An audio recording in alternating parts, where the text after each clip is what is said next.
How do we reach Gen Z? I mean, this is the generation that they're graduating college, they're getting into careers and professions, and they're voting and they're, buying homes. But how do we reach them with the gospel?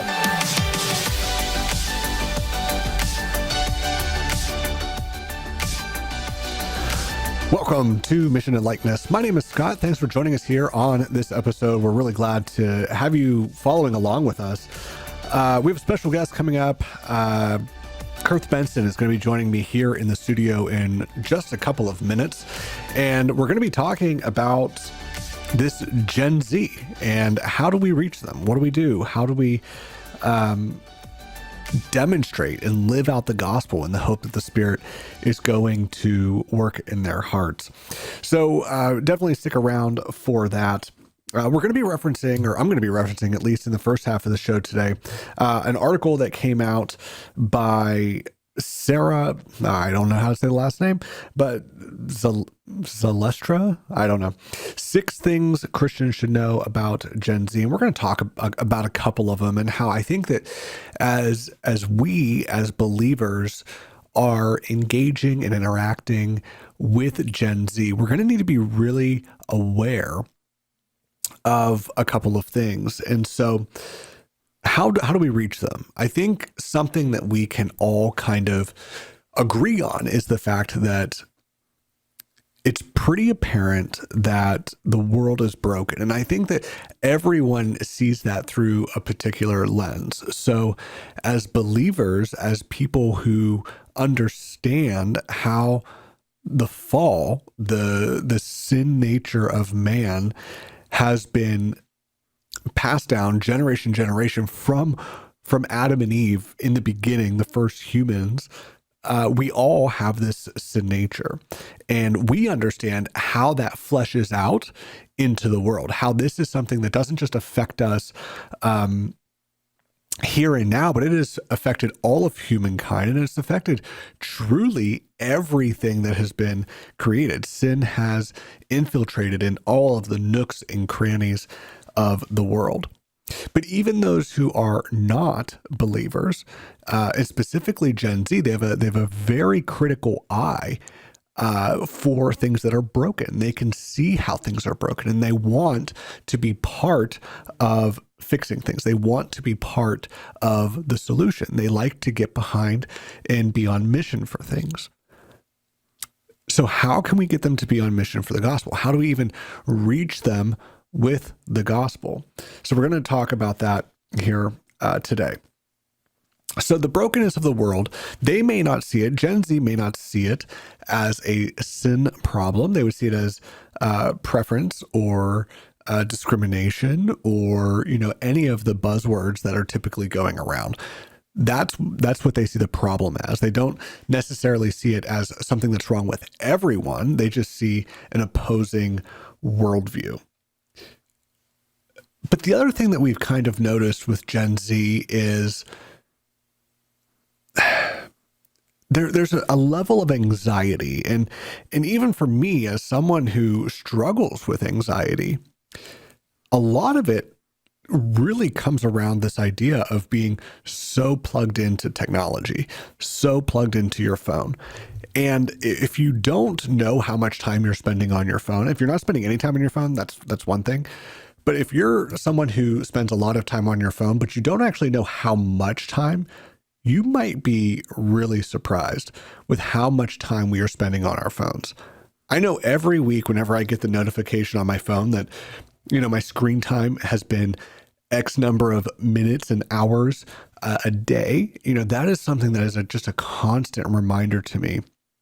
But Gen Z grew up with this technology. My generation, I didn't have, cell phones still weren't a thing whenever I was a kid. They came out, whenever I was in junior high school, but they weren't a thing whenever I was 6, 7, 8 years old. And that has dramatically changed. And we've seen it change in a good way, and we've seen it change people in a bad way. And you can make your arguments on both of those. But the one thing that has been a byproduct of putting screens in front of people has been it creates a level of dependency for them. Because in talking with Gen Z, they've come out and they've kind of established that it creates this anxiety of, one, there is a certain level of pressure on young people where they need to be consuming as much content as possible so that they don't miss out on the latest trends. They don't miss out on the latest jokes or the latest memes or the latest episode of whatever, or these cultural things that are going on. And so they're constantly scrolling Twitter and they're reading essentially bits of information. They're not even getting the full story. So they're very highly aware of the gist of what's going on. But a lot of times that gist, that headline, is purely, I won't say propaganda, but it's purely just to promote an idea or just to promote a perspective or point of view. And realistically, I would say the vast majority of headlines are misleading, if not just downright false. And that plays into the fact that even, in digital, it's all fed by algorithms. It's all fed by what is going to generate the most engagement and interaction. And to an extent, we're all guilty of this because we're all trying to feed the algorithm. We all want to get content that's noticed. I mean, even for me, coming up with titles to these podcasts or to these episodes, it's like, what's something that's going to interest people without titling it as something that it's not actually, to title it something that it's not actually about. And so there is a fine line, and a lot of people, they just don't care about that fine line. They're perfectly fine labeling it something that it isn't, just to get the views, just to get that clickbait, kind of reaction from people. So they're anxious online because they're comparing themselves to other people. They're seeing what so-and-so is doing and what this person bought and how they're living their life. And they just bought a new car and they just got this promotion, or, they're trying to better themselves. And so they're trying to find all these self-help things. And so they saw someone who is offering a class and they're saying, hey, if you just do 1, 2, 3, you'll never have to invest ever again, or do these things and your relationship's going to be changed, or do this and this is going to happen, and do this and this is going to happen. And we just completely overwhelm ourselves with so much to do that, one, we probably can't do it well because we're selling people this idea that you can get quick results. And pretty much nothing that I have done in my life has been a quick result. It has been something that you need to work on and craft and give a lot of intentionality and a lot of time to. And over the course of months, even years, in some things you never fully get there. And that is when you finally start to see things. But we need to get out of this, like, get rich quick and get healthy fast. And everything takes time. Everything takes intentionality. There are very, very, very few things. And obviously there's exceptions to every rule, and everyone's going to say they are the exception, but they're not. So we have that going, and we put that pressure on people. And so we say, okay, we need to detox. We need to get away. We need to do a fast. And I'm not talking about a food fast. I'm talking about a tech fast. Yeah, that's a thing. People fasting from technology. And when I think of that, traditionally when we talk about fasting, we talk about, food. I'm not going to eat for a specific period of time. We're equating our need for technology to be the same. And for Gen Z, in some instances, it has surpassed the need for food to a certain extent. Obviously, they need food, but that's something that you do 3-4 times a day, depending on how you structure your meals and what your culture, promotes. But for a lot of people, they spend way more time consuming and engaging on digital, on their phone or online, than they do eating. And it's easier for them to go 24 hours without eating versus 24 hours without technology. And so by pressuring people to always be consuming when they do fast, when they do step away from social media, now we've generated this anxiety of needing that information. They need to know what's going on. They have to know. They're anxious. They have this fear of missing out. And so they struggle when it comes to separating themselves from anxiety. or separating themselves from technology. So it generates a FOMO, a fear of missing out, anxiety. And then whenever they come back on, there's almost an anxiety of now we have to catch up. Now we have to get back to where we were. We got to catch up with everything that's going on. We got to know all the latest trends. We got to know this, that, and it just goes on. And it's extremely unhealthy. So we have a generation of people that have a heightened sense of anxiety on both sides of the situation. So how do we reach them with the gospel? And again, this isn't necessarily a tactical kind of thing where, put out this kind of content and do this kind of thing. The gospel is powerful enough that if we present it, the Spirit can work through it. And I think that's a really important thing. And I'm not saying we shouldn't spend time on our tactics and on, the type of content that we create. But what I'm saying is the Spirit can work through anything, and the Spirit's going to work through anything that we put out. We need to understand that what we're communicating needs to be the gospel. The gospel needs to be the forefront of everything that we do.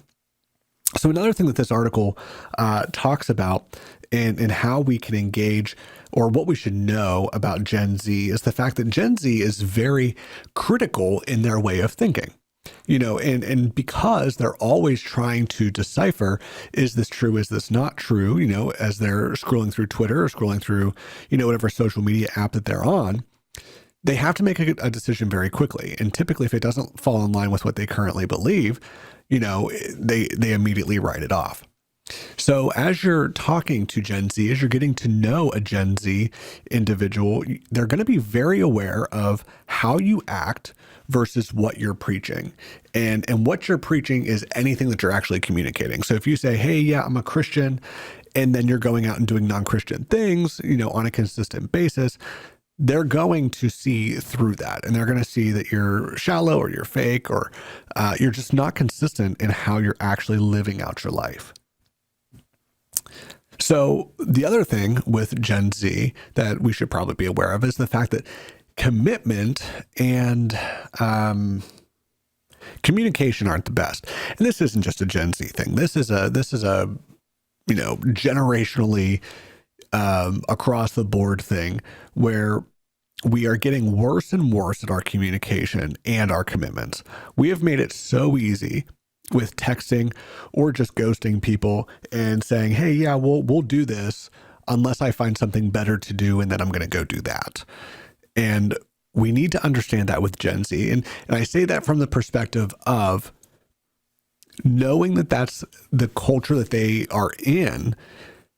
We need to understand that we shouldn't be getting frustrated with them. That's just what they're used to. And that's going to go back to, how are we treating them? Are we saying that we love them no matter what, and that we're going to care for them and invest in them? And then as soon as they come around and they decommit from something, or they fail in communicating something, are we going to lash out and make it, a big scene, and we go against what we say? And that's why we need to be versed in the gospel as people who are sharing the gospel with them. If we're not committed, if we're not invested in it, then it's going to be really hard for us to be able to communicate that well. So I said this a little bit earlier, and I just want to kind of finish it with this. Gen Z is very missional in how they see the world. A vast majority of them, if you can get them on board and cast a vision for them, they want to stand for something. They want to represent something. And what better thing to represent than Christ? And so if we can get them, if we can understand, how we can communicate with them, and if we can understand and we can live out the gospel, not just in our words, but in our actions, they're going to want to learn more. They're going to want to stand behind what we're talking about. Now, we also need to just be careful, because we could see a lot of people becoming interested. We don't want people to follow the way we act. We want people to follow Christ. And so this isn't about creating an audience of people to follow us. This isn't about following the way we do things. It needs to, again, come back to the gospel. It needs to come back to what the Bible is telling us to do and how we are to live out the gospel. There's a lot of liberty in how we do that. There are some very key points that we have to all agree on, but that's not the place for this conversation. So if you know a Gen Zer, get to know them, invest in them, and most importantly, live out the gospel with them.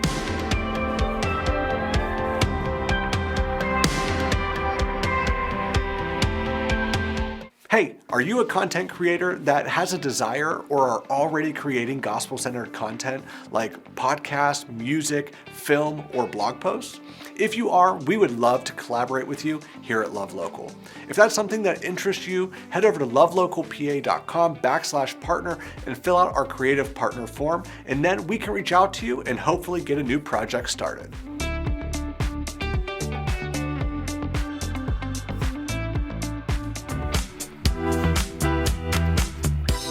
So, do you know why you follow Christ? What is the mission?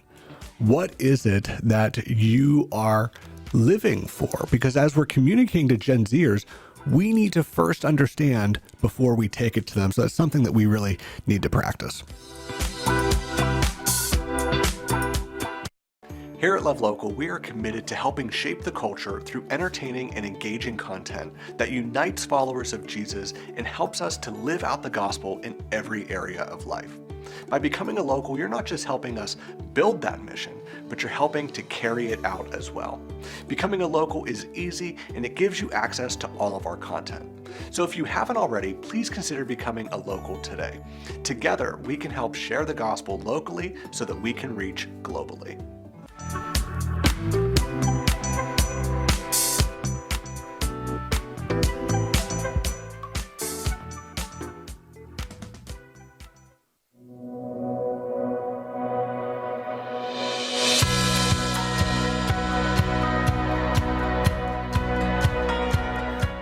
Welcome back to Mission Likeness. I am joined in the studio with Kirth Benson. Full disclosure, this is the first real conversation that we've actually had with each other. So, yes. Kirth, welcome. Hey, great to be here. Thanks, Scott. So, whenever we went into the break, I was talking about reaching Gen Z, and this is going to go across the board. But we were talking about how we need to live out the gospel. We need to actually live what we say. And for a lot of people, that's like, okay, but how do I do that on a day-to-day basis? And one of the things that, we had talked about just before we went on air was how there is a logical, not formula, but there's a logical process for the Christian way of life. Yes. And so talk to me a little bit about how you would articulate that. Yeah. So, it's interesting. The articulation aspect is actually one of the things I have the most difficulty with, which is funny because, I speak regularly, I teach regularly, but, when you're talking about just common ground discussions with everyday people, especially like for you and I, two people who read, different arguments, reread scripture, all this stuff, sometimes we take for granted how complex or at least foreign certain things sound like because we're just inundated with it all the time, right? So the articulation part can get tricky, but basically one of the things that I think is beneficial when having this discussion is just helping people understand that, yes, Christianity is faith-based. We ascribe to a faith, but it's a well-founded faith. I don't have to make this giant leap from point A to get to point B with Christianity because just so much of it, as you study deeper, it just makes sense. Well, and there's years and years and years of solid data and evidence that can point us back to that, back to those truths and realities. But why do you think that isn't, for some people, even having the evidence, isn't logical enough for them? Right. I think a lot of it has to do with your preconceptions and what you're predisposed to. Because you figure if you're talking to somebody that is an atheist, as far as both in the personal conviction as well as upbringing. Nothing church related whatsoever. When you introduce something that's completely contrary to what they've been up or brought up in, it's hard to grasp and hard to process through some of those things. Like, for example, if you were witnessing to, say, someone of a different faith, at least there's already some solid common ground as far as belief in a God. There's clearly a difference of who is the real God, but at least there's already a faith element there. When you're talking to somebody that's purely, like, say, an atheistic perspective, the path to get from just them to believe something, let alone in the Christian God, there's such a broader gap there that you have to traverse. And sometimes that takes a very long time. It's not a one shot, one gospel conversation and then, they make the decision. Sometimes it's a very long process. Yeah. So how do you differentiate though? Because, I've had conversations with atheists and agnostics where they essentially, they may not say it this way, but their counter argument to the gospel is it sounds too good to be true. Sure. And if it's as good as you say it is, why don't people follow it more faithfully? Okay. So as far as kind of taking like the two different parts you said there, so as far as it sounds good to be true. Yeah, so especially you and I in an American context, it does sound too good to be true because we're raised on what? If you work hard enough, if you put in the effort, you can get out what you're looking for. Christianity has nothing to do with our effort as far as gaining salvation goes. It's completely contrary to everything we've been ever taught. So yeah, I understand when someone says it sounds good to be true. Yeah, it does. And because it is amazing when you think about it. You and I have nothing to bring to the table whatsoever. No, that's out of Ephesians 2, right? Right. But yet, God loves us to the point that he's willing to sacrifice his son to pay for what we screwed up. Mm-hmm. Again, it's completely contrary to everything we've ever thought of. So one of the things I think is beneficial is to acknowledge when you're having conversations with somebody, acknowledge the things that are difficult to believe. That is difficult to believe, but don't just dismiss it and be like, oh, okay, and try necessarily explain it away immediately. Recognize and be empathetic. Yeah, like I understand this is totally different than anything that you've ever experienced before or heard before, but and then you start to flesh it out a little bit more. As far as the second thing you said, which I actually forget what the second part was. So if Christianity is so good, why don't people follow it more faithfully? Like why would a Christian say, oh yeah, I'm a follower of Jesus, right, and then still struggle with sin? Oh, okay. So from that perspective, yeah, that's okay. So that's a big thing as far as if you claim to believe in something, then naturally your life should reflect that belief. But how often of the time, even the best of us, as far as Christianity goes, we still suffer, or we still struggle with sin. And again, and to be clear, we're never promised that we're not going to struggle with sin. I think that's a key thing to understand. It's a misconception. Absolutely. I think back to Matt Chandler gave an example when he got converted. Before conversion, he had a profanity problem. And he assumed that upon this moment of salvation, that would be gone. Well, it wasn't. And so at first, like, wait a minute, this isn't what I signed up for type deal, right? But so I think that's one of the important things to recognize. So you're no longer enslaved to that sin. You're no longer held captive by that sin, but that doesn't mean you and I have to die daily. Correct. So again, one of the things I think is important when having these conversations, there are a lot of misconceptions, not only within the church, but external to the church that we have to correct whenever we have these conversations. And that's where it's important for us, as believers, like I said, in the break or before the break, I said, we need to understand what we actually believe if we're going to be taking it to people and encouraging them with the gospel, because so many of us and in the conversations that we've had, we tend to know what we believe. We don't tend to know why we believe it. Absolutely. So how do we even start? Because I don't think it would be wise to say, okay, well, we're not going to share the gospel because we need to figure it out. Right. Because I do believe that as long as the prerequisite to teaching and discipling and evangelizing non-believers is conversion. Yeah. So if you're converted, you are to an extent equipped to share the gospel. Yes. So how do we navigate that? Yeah. So one of the things I think is beneficial is to, and again, you're not necessarily going to start explaining all this stuff right off the bat to someone who's particularly not even a believer yet. Because again, we have a lot of jargon that can get very confusing. We have a lot of doctrines that are important in understanding salvation and the outflow of that, but to present it right off the bat to a new believer is just going to be totally above their heads, right? But one of the things I think is important is understanding that there is both general and special revelation. Because special revelation, the gospel, the word of God makes explicit, 1 Corinthians 15, we have the special revelation of what is the gospel. But one of the things that I think is effective is in gospel presentations as well is pointing out the general revelation that's all around us. You look around in so many different aspects of life that point to a God, and then you find out then the special revelation informs you on who that God is. So again, science is one of the ones that people point to a lot, right? Right. But there's so much more beyond science. My favorite one is morals. Morals are a huge apologetic for God because because morals have to be rooted to something. Yes. And without God, it's all relative. Well, and that's where you get, you can see in, there's a bunch of these clips on YouTube where, you ask someone, okay, so what is your grounds for what is good and what is bad? Why can't I go out and kill someone? Right. Well, because that's culturally seen as bad. Okay, well, what if a culture decides killing people's fine? Sure. I mean, to an extent, we've done that with abortion.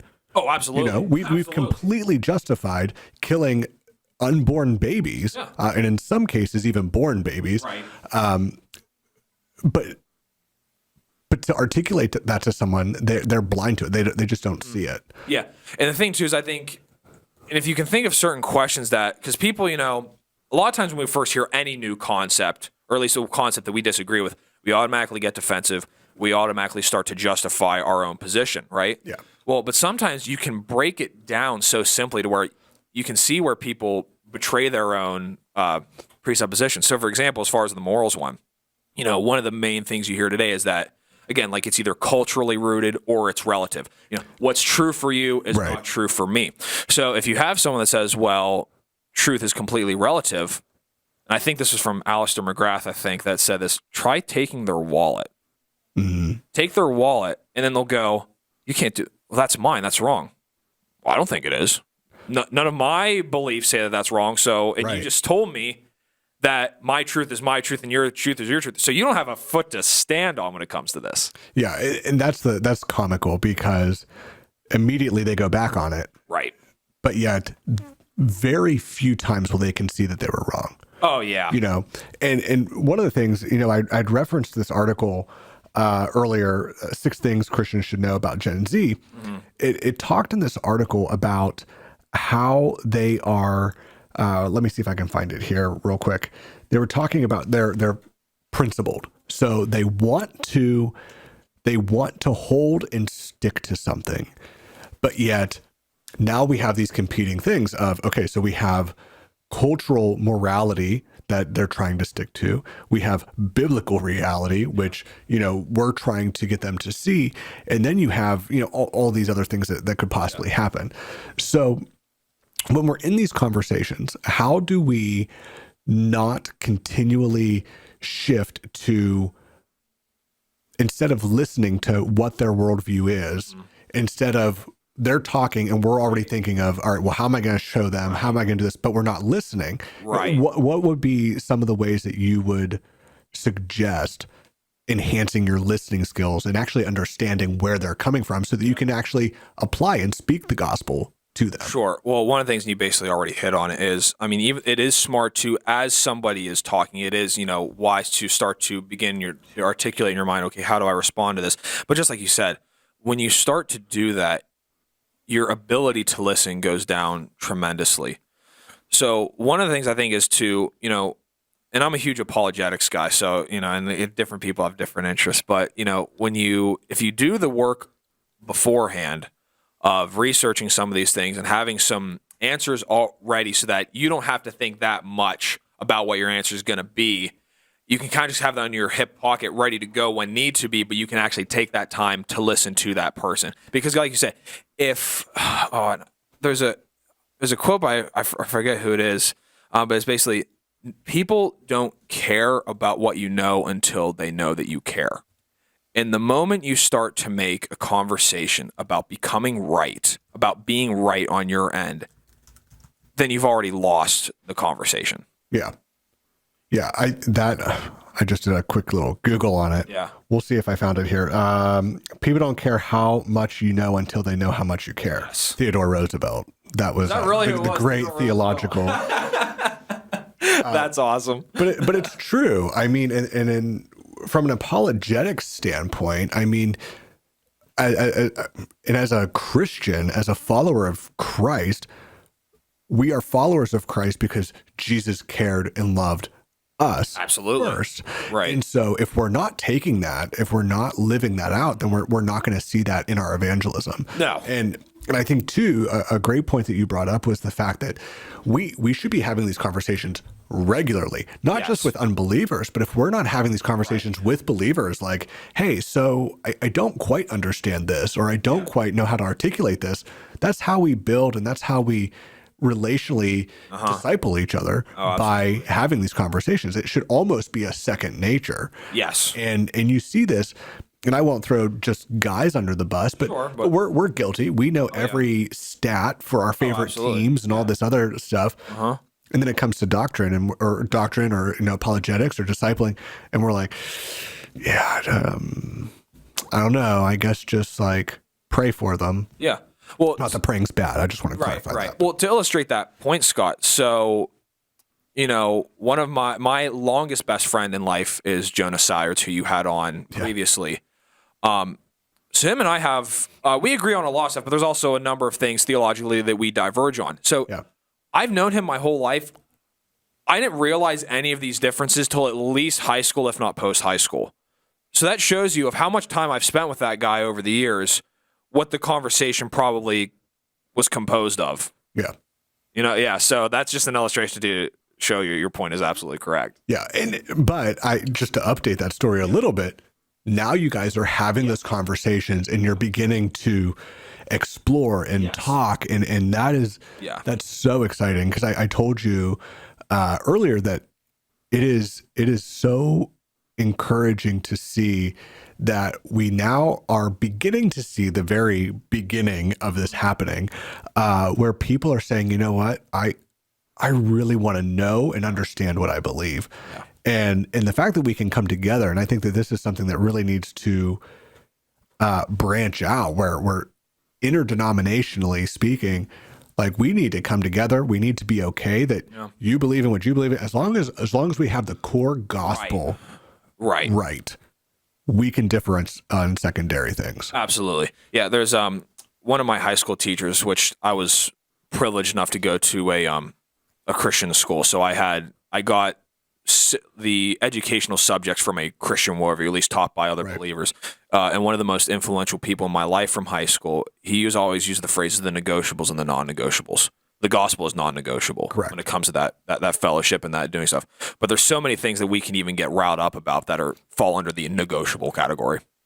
Yeah. And I guess without going down a complete rabbit trail with this, like even within the gospel though, you and I talked briefly before this, there are worldviews that say, oh yeah, we believe in the gospel. And so as believers, this goes back to what is being, this is how I would say we know this, what is being preached each Sunday, what is being lived out in your community of believers. If anything in their gospel contradicts or over or under promises within that realm of the gospel, you really need to be careful, because it is very easy to get swept up and be like, I mean, they're talking about Jesus. They're saying they believe in Jesus. So maybe I can, attain a higher level of Christianity. Right. And so teaching and understanding that doctrine is so vital. But do you think we're doing a good job at that as a whole, like in the Western culture? Because I would argue, Middle East and India and Asia, we're seeing an explosion of people coming to faith. Oh yeah. And doctrine is what they hold to, because they could be martyred for it. Yeah. But what about where we live pretty comfortable lives? Oh yeah. Well, something that is time proven throughout the history of the world is that Christianity breeds under oppression. When when things are difficult, the church explodes in growth. When things get easy, it starts to taper off. Right. And you've seen that play over time and time again. Like you referenced like Eastern Asia right now, and you see the explosion there.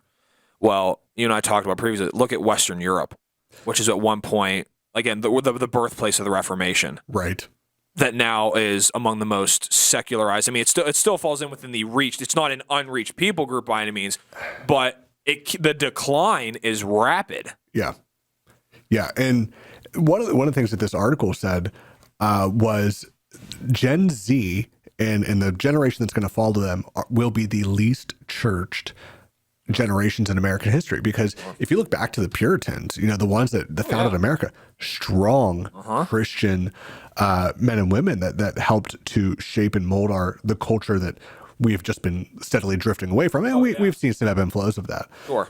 But we can't, and I've said this before, we can no longer look at America as a Christian first country. No. Like that has to go away. Yeah.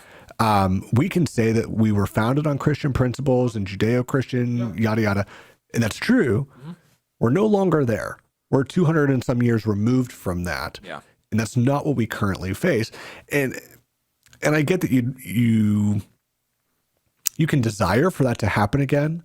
Mm-hmm. But if you're not working the short term of one-on-one discipleship, we're never going to get there. Right. But what would you say from a discipleship perspective is what's the first step? The first step, know what discipleship is. So quickly define that. Yeah.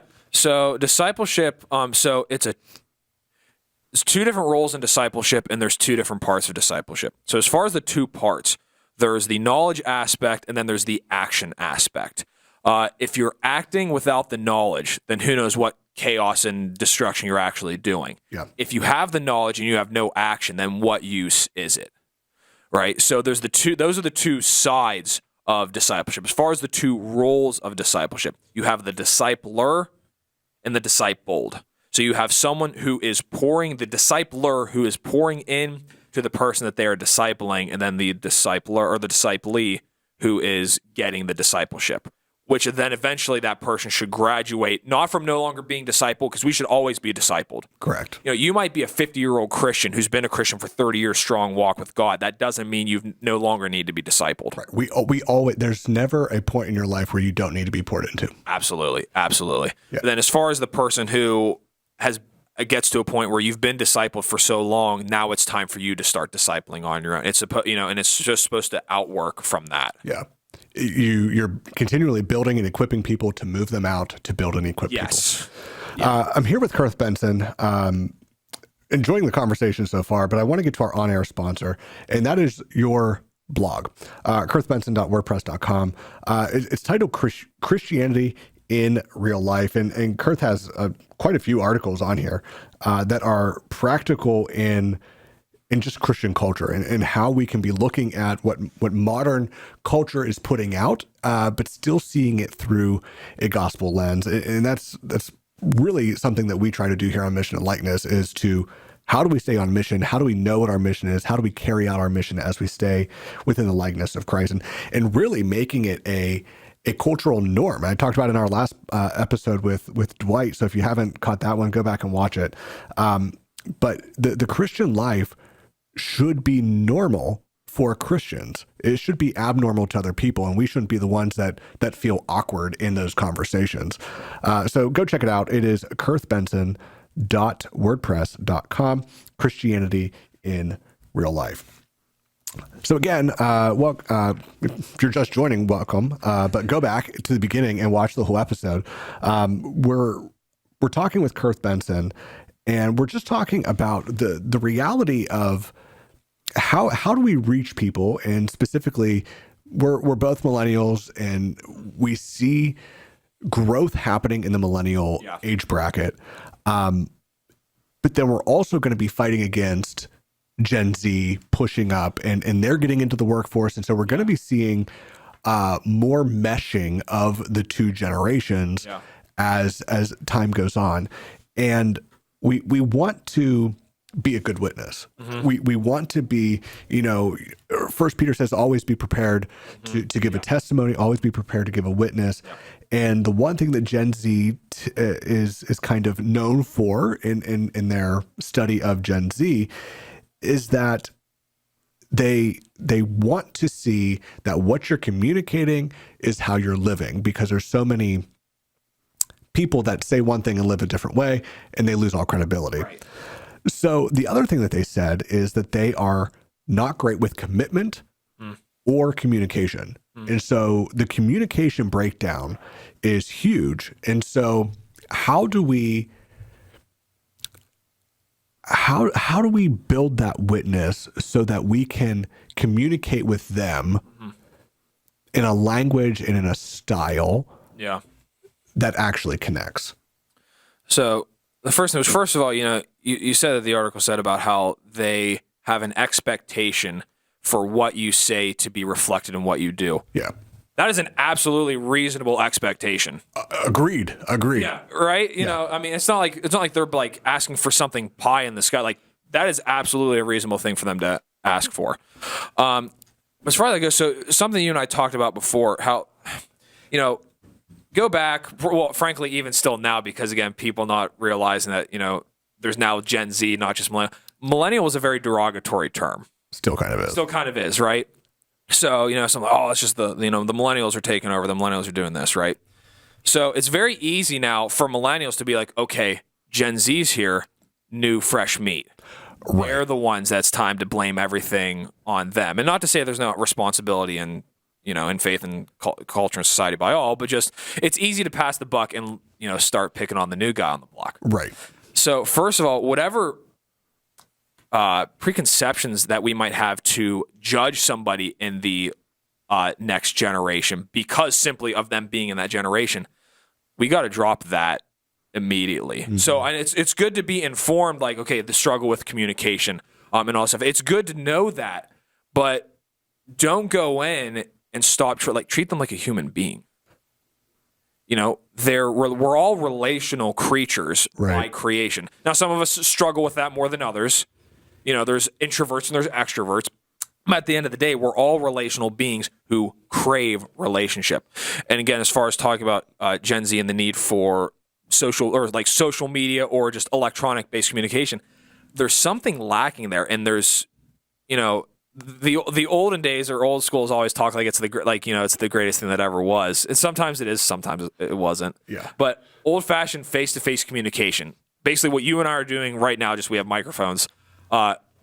Don't underestimate that. So go in first viewing them as a person, not a mission. Yeah. And I think you need to understand too, from that same perspective, and I briefly touched on it, in my opening monologue, that's how they were brought up. They were brought up. They probably weren't the ones that put a screen in front of their faces. Absolutely. Where, and I don't know about you, but I remember when cell phones came out. Yeah. And it was like this brick of a thing. Saved by the Bell, Zach Morris is the reference I'm thinking, where he pulls out of like a suitcase and is like, look at my mobile phone. But that's how they were brought up. Yeah.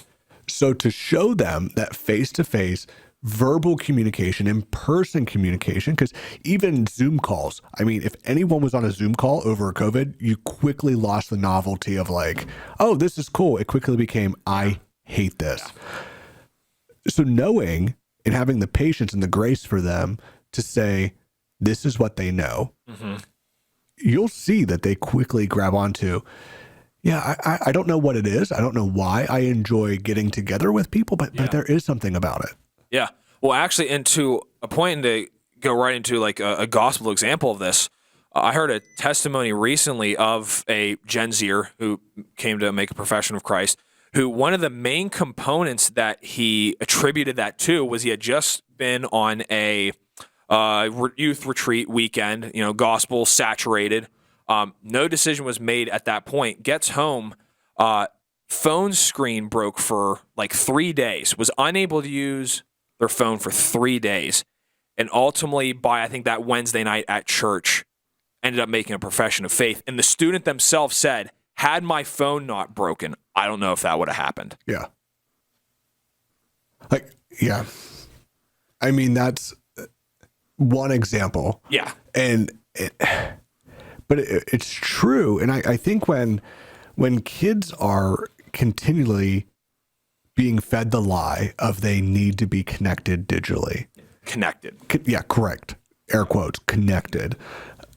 They buy into it. I mean, we tend to forget that we were once impressionable teenagers too, and we wanted to just fit in with culture, and we wanted to, and you know, as we mature, you know, and get into the real world, we lose that, and we kind of almost begrudge their innocence and like their inability to comprehend things.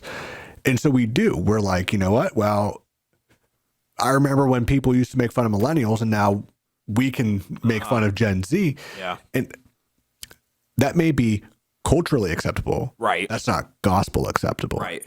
So how can we, in the closing couple of minutes that we have, how do we begin to cultivate cultures and pockets within our churches where we can be intentional?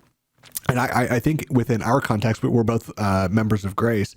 And I think Brian Curdy does a great job of beginning to cultivate these kinds of areas, but we can't put all of that pressure on our youth pastor or on our churches. So how do we do that outside of the church building? The church building, yeah. In the program, I guess. Right. Well, and again, yeah, because that's a great point, because again, programs can do a very good job of facilitating discipleship, but discipleship is not synonymous with programming. And if it's just program that's done, chances are discipleship is not actually taking place, right? So take the, I'll go ahead and, since you referenced it, use the youth model that Grace operates on, right? So you have small group leaders that are assigned students. The expectation is not that the only contact you have with that student takes place on Wednesday nights. Right.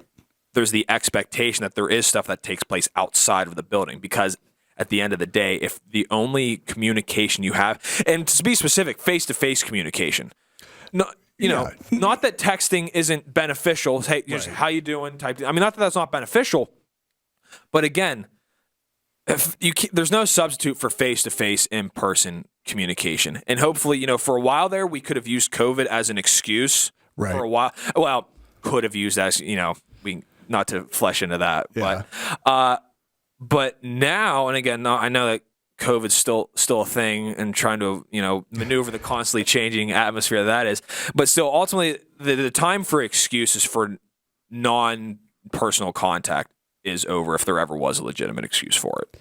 Yeah. So the hope is that we as believers can begin to see, okay, so maybe instead of just pushing that responsibility onto people who are in youth ministry, if you see a student in your church, ask them how they're doing. Ask them, you know, how life is going. You know, be someone willing to engage. Right. Well, and, you know, and I benefited from the fact. So, you know, as someone who knew that they were called to full-time, I'm not there yet, but to full-time ministry from, I'll say, a high school age, or at least when I definitively knew that, I had the benefit of when within a church, when leadership knows, if they're doing their job right, that you've got somebody that feels that calling, there's typically already a good starting point there to, okay, we need to start investing into this person, right? So I benefited from the fact that of what I believe is my God-given calling. But if I was not going into full-time ministry, some of the one in particular, the relationship that I have that's been so beneficial to me outside of any kind of youth context wouldn't have happened if it wasn't for me believing that I was called to full-time ministry. So I think there's a small pocket where that can, you know, it happens. But again, it shouldn't be relegated to people who believe they're called to full-time ministry. Every young person, again, whether you're in your teens, your 20s, your 30s, everybody needs to be discipled by those above them who, you know, frankly know more than they do, have more experience than they do. And it's the job of both, I would say, both the discipler and the person who desired to be discipled to seek out those relationships. Don't leave it up to a program, because there's going to be a lot of people that slip through the cracks that way. Yeah. Well, thanks for joining me. It was a great first conversation. Yeah, first conversation. Loved it. Yeah. Loved it. So consider these things. Think about it. And And more importantly, live it out. I mean, if there's a doctrine, if there's something you don't know, talk to a pastor, talk to an elder in your church, a deacon in your church, and begin, and you will see how that's going to grow you, shape you, mold you, and the Spirit will be faithful in doing that work in your heart, because we know we can't do it on our own. Head over to YouTube, subscribe to us on YouTube or on Rumble. This is Mission and Likeness. See you next time, only on Love Local.